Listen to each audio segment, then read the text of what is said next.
Bem-vindo ao canal Mundo Industrial. Nesse canal nós falamos sobre a produção industrial mundial com toques de economia e geopolítica.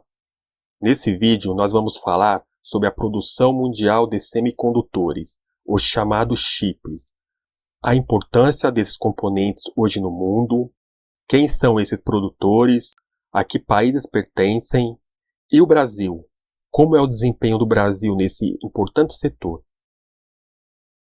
Os chips hoje são a base de todo equipamento tecnológico moderno, desde smartphones, computadores, TVs, videogames, passando por equipamentos industriais, agrícolas, médicos, armamentos de defesa, aeroespaciais, além de inteligência artificial, internet nas coisas, computação na nuvem, realidade aumentada e muitas outras. Todas essas tecnologias têm avançado graças ao poder cada vez maior de processamento dos chips em um espaço cada vez menor. Nos últimos tempos, nós temos assistido ao aumento na demanda desses componentes, por diversos motivos. A pandemia, por exemplo, acelerou a transformação digital das sociedades, estas demandando cada vez mais aparelhos digitais e serviços digitais. Além dessa maior procura, fatores estruturais, geopolíticos e até ambientais têm prejudicado a produção e a oferta desses componentes. Resultado que a produção não tem acompanhado a demanda e tem se ouvido falar da falta desses componentes no mercado e até a paralisação de produções em alguns lugares do mundo por conta disso. Mas quem são os players que detêm a fabricação desses componentes tão importantes no mundo moderno? E o Brasil produz alguma coisa relevante para contribuir com esse setor? Para entendermos essa indústria, temos que dividir a complexa fabricação de um chip em 4 tipos de empresa. 1. As fabricantes de wafer, que se especializaram a partir do silício extraído da natureza a fabricar as bolachas de silício, onde mais tarde vão ser impressos em camadas os complexos circuitos transistorizados, até se obter o chip.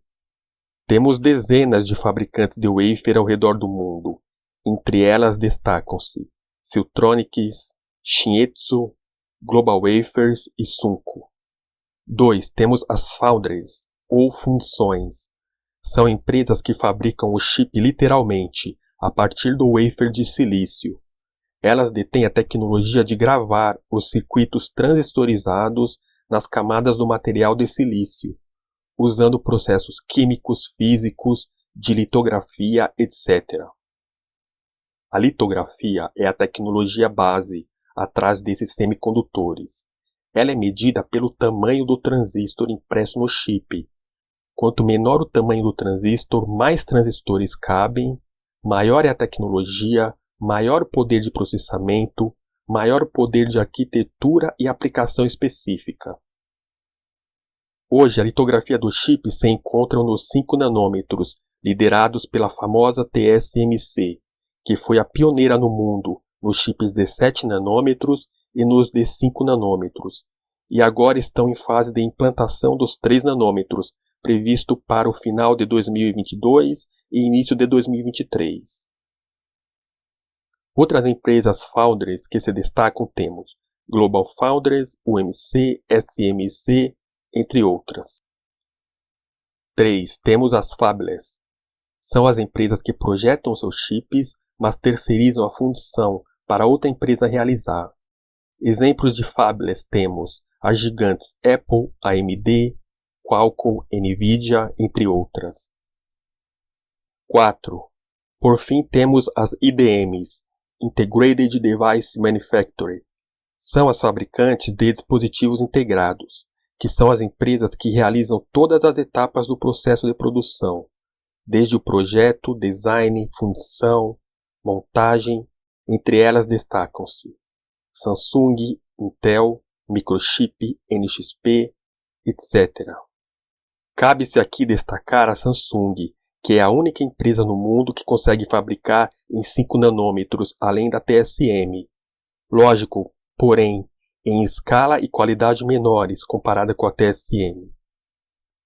Nessa tabela, nós separamos as maiores empresas de semicondutores por valor de mercado. Das 10 primeiras nós temos uma taiwanesa, uma sul-coreana, uma holandesa, 7 americanas. Mas esse não é o melhor modo de percebermos o setor de semicondutores em si, porque, como dissemos, existem 3 tipos de empresas de semicondutores, e se considerarmos as fabricantes de wafer, são 4 tipos de empresa. E empresas como a Samsung ou a Qualcomm, por exemplo, fabricam vários tipos de produtos, mas quando se trata de fabricar chips exclusivamente, muitas delas contratam a TSM para fabricar seus chips. Olhando uma tabela de participação no mercado de chips, conseguimos ter uma visão mais realista do setor. A gente percebe que a TSM tem mais da metade da fatia do mercado. Taiwan tem cerca de 63% da fatia do mercado, Coreia do Sul tem 18% e China tem 6%, e os outros países somados têm 13%.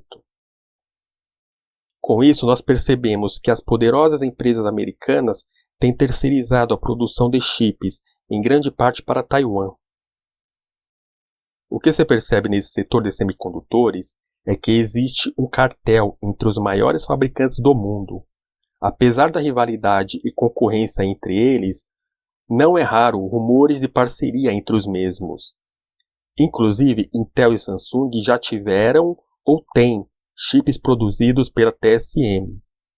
Além disso, a TSM fornece chips para os aparelhos e produtos top de linha da Apple, Nvidia, AMD, Qualcomm, etc.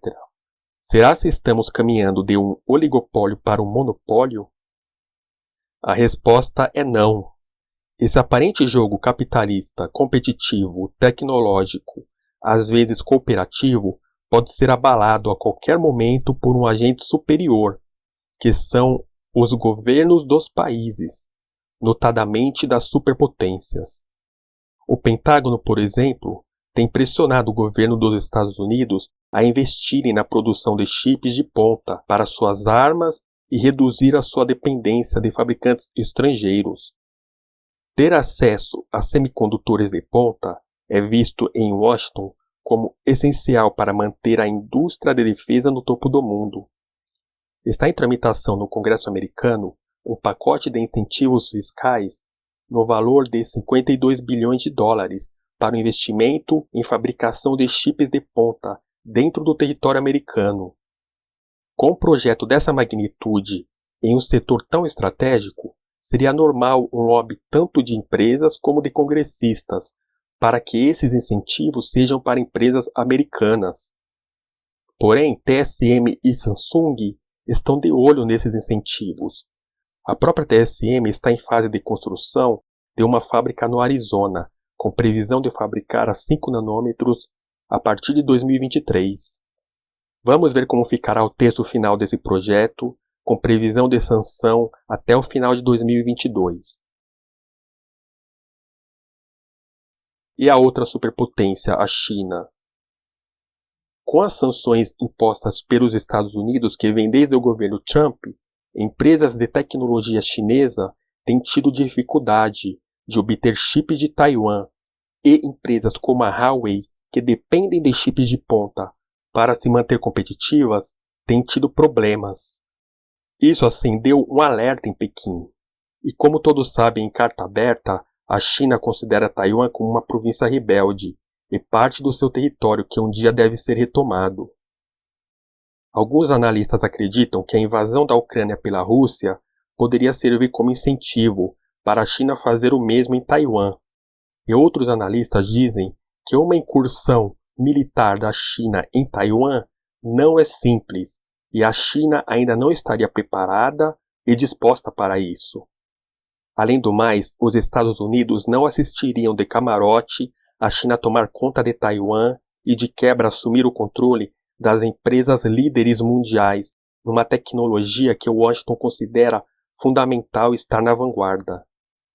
Além do mais, uma empresa como a TSM tem relações comerciais bilionárias com empresas americanas, investimentos, ações em bolsa de valores, além de a TSM usar maquinário americano em suas fábricas, e os americanos não gostariam de ver tecnologias avançadas suas serem apropriadas pelos chineses. Todo esse emaranhado de relações comerciais, econômicas, geopolíticas fez nascer um termo que é até tema de livro, que é o escudo de silício. Todas essas relações, além de outros fatores geopolíticos, serviriam como um escudo que protege Taiwan de um ataque da China. Porém, me permita a licença poética, mas todo escudo foi feito para ser quebrado, ou no mínimo testado. Vamos aguardar cenas dos próximos capítulos. E o Brasil? Como é o desempenho do Brasil nesse importante setor? Para começar a falar dessa indústria no Brasil, temos que começar pela famosa CEITEC, ou Centro Nacional de Tecnologia em Eletrônica Avançada, estatal criada em 2008 pela Lei 11.759, criada pelo governo Lula com a intenção de fomentar o desenvolvimento e fabricação de semicondutores no Brasil. Ao longo dos anos, a CEITEC desenvolveu e fabricou chips de identificação para documentos e passaporte, chips de identificação veicular para pedágios e estacionamento, chips de rastreamento e identificação de produtos, chips de controle, identificação, rastreamento de animais e rebanhos, entre outros.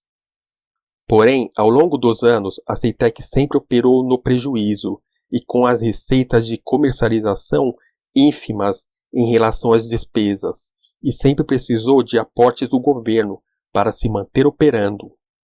O governo federal, nos últimos anos, vinha mostrando interesse em privatizar a estatal. E em 2020, o presidente Bolsonaro assinou o Decreto 10.578, que dispõe sobre a dissolução societária da CEITEC, ou liquidação da CEITEC. Durante o andamento do processo de desestatização, em setembro de 2021, o Tribunal de Contas da União suspende o processo de desestatização da CEITEC.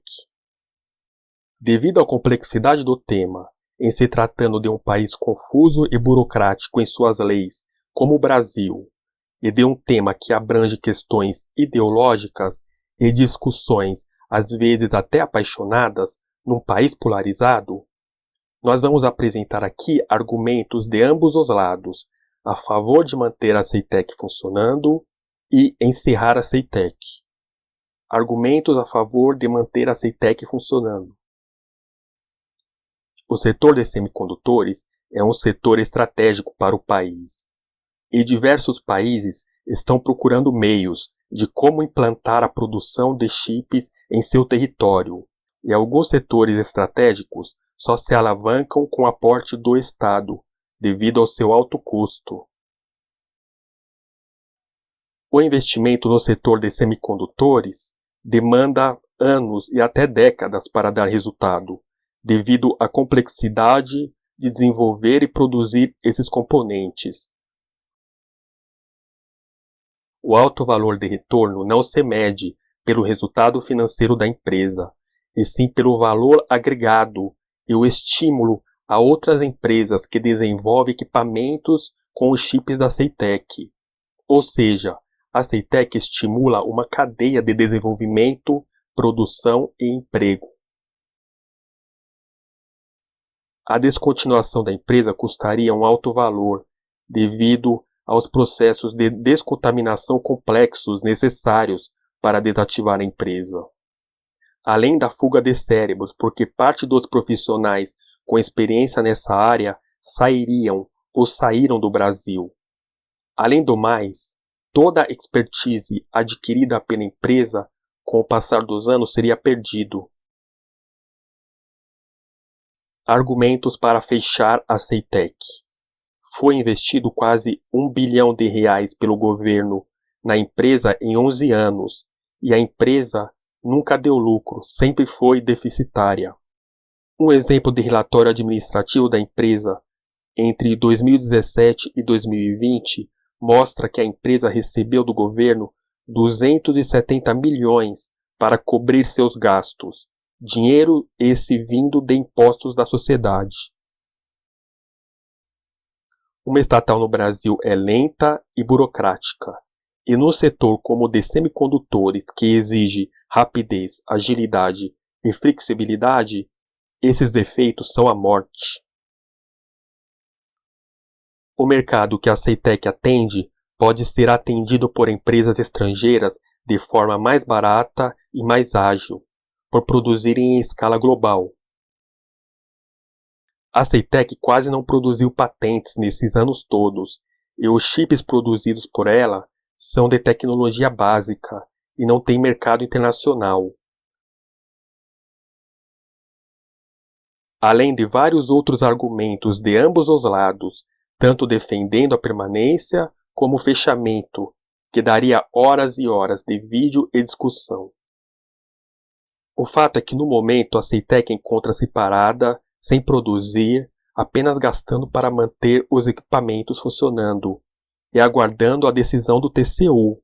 Além de recursos que virão, a Câmara dos Deputados tem projetos e comissões para barrar a liquidação da Ceitec, nós temos eleições no final do ano, muita coisa para acontecer. Vamos ver o que vai dar. Continuando, o Brasil tem algumas empresas nacionais fabricantes de chips, como a HT Micron, fundada em 2009 no Rio Grande do Sul, que fabrica chips de identificação, chips de memória, CIs aplicados à internet nas coisas. Temos a Multilaser em Minas Gerais, que fabrica chips de memória de armazenamento, micros SDs e pendrives. Temos a Smart Modular, subsidiária da Global Holdings, com fábricas em Atibaia, São Paulo e Manaus, que fabrica chips de memória, módulos de memória e armazenamento SSD. Temos também algumas startups no modelo Fabless, espalhadas pelo Brasil, algumas associadas a universidades, a centros de pesquisa. Temos IDEA, Chipos, DF Chips, entre outras. Estima-se que o Brasil produz 10% dos chips que consome e importa 90%. Mas se tratando de chips de média-baixa, média e alta tecnologia, pode ter certeza que o Brasil traz de fora 100% do que consome, e a indústria brasileira sequer está engatinhando nesse setor. E você, o que achou de tudo isso? Você acha que o Brasil deve investir nesse setor? E como fazer isso? E a Ceitec? O que fazer com a Ceitec? E a questão internacional, China, Estados Unidos e Taiwan? O que prever? Se você gostou do conteúdo, se inscreva no canal, comente, compartilhe. Assim você estará incentivando a gente a fazer mais vídeos com exposições de assuntos tão importantes que afetam indiretamente a vida de todos nós. Obrigado a você que assistiu até aqui e até a próxima.